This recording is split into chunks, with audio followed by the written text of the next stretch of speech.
Hello everyone. তো আবার নিয়ে চলে এসেছি আর একটা মিনি ব্লগ। তো মামাবাড়ি যাব, মামাবাড়িতে আজকে শীতলা মন্দিরের মানত করা আছে, ওখানে ঝোল অন্ন দেওয়া হবে। তো আমাদের সবাইকে নিমন্ত্রণ করেছে, তো আমরা সবাই যাব।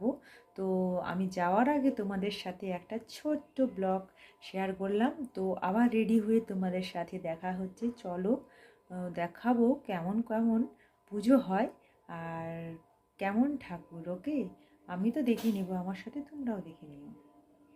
বন্ধুরা, আর ভিডিও শেয়ার করা হলো না রেডি হয়ে। তো আমি বাসে উঠেও পড়েছি আর মামা বাড়িতে চলে এসেছি। তো দেখো মন্দিরটা এরকম, আর সবাই মিলে এখানে আনাজ কাটছে। আমার মা, মাইমা, বৌদিরা সবাই ছিল এখানে, সবাই আনাজ কাটছে।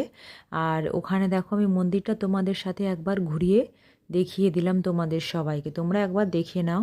তো আরও রান্না চলছে। তো এই যে মায়ের মন্দিরটা, আমি ফলগুলো একটু পরে কাটবো।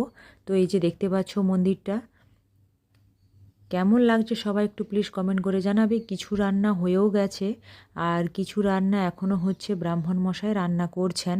তো মায়ের মূর্তিটা ভালো করে তোমরা সবাই দেখে নাও, সবাই কমেন্ট করে জানাবে কেমন হয়েছে ভিডিওটা। সবাইকে জানাই গুড ইভিনিং, সবাই খুব ভালো থেকো, সুস্থ থেকো।